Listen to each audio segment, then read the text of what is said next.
ketegangan di Eropa Timur kembali memuncak.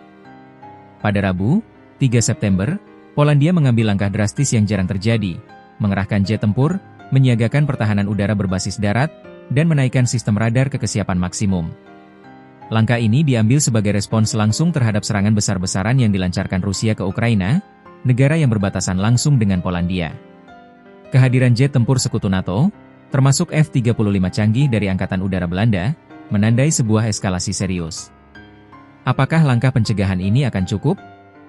Atau apakah insiden ini menjadi pertanda bahwa perang di Ukraina selangkah lagi akan merembet ke wilayah NATO? Mari kita bedah tuntas apa yang terjadi di perbatasan antara Rusia dan aliansi militer terkuat di dunia. Komando Operasional Angkatan Bersenjata Polandia secara resmi menyatakan bahwa tindakan ini bersifat pencegahan. Tujuannya adalah untuk melindungi wilayah udara Polandia dan menjamin keselamatan warga sipil di tengah serangan Rusia yang masif. Pesawat Polandia dan sekutu beroperasi secara intensif, sementara sistem pertahanan udara berbasis darat dan pengintaian radar mencapai kesiapan maksimum, demikian bunyi pernyataan mereka. Yang terpenting, langkah ini dilakukan sejalan dengan koordinasi NATO. Aliansi ini mengirimkan aset-aset terbaiknya, termasuk jet tempur F-35 milik Belanda.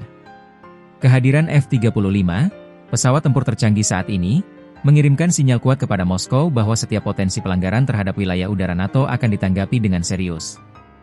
Apa yang memicu respons drastis dari Polandia ini?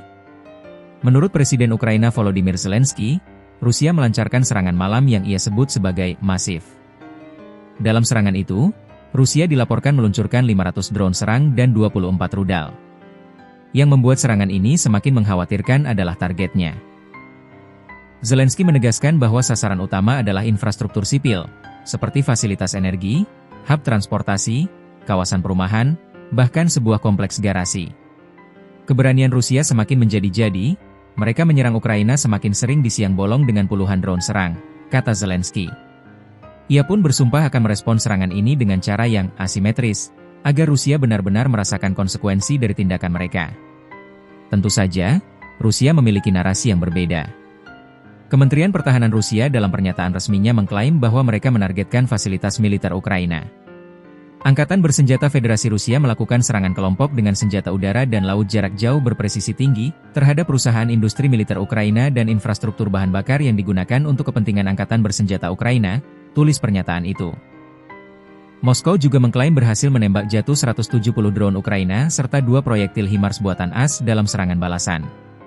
Narasi yang sangat bertolak belakang ini menunjukkan betapa sengitnya perang informasi yang menyertai konflik fisik di lapangan.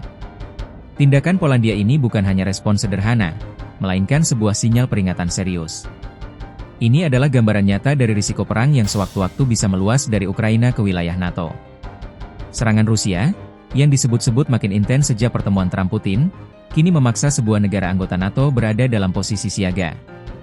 Insiden ini menegaskan bahwa setiap serangan rudal dan drone yang dilancarkan Rusia ke dekat perbatasan NATO dapat memicu respons militer yang berisiko mengubah konflik regional menjadi konfrontasi global.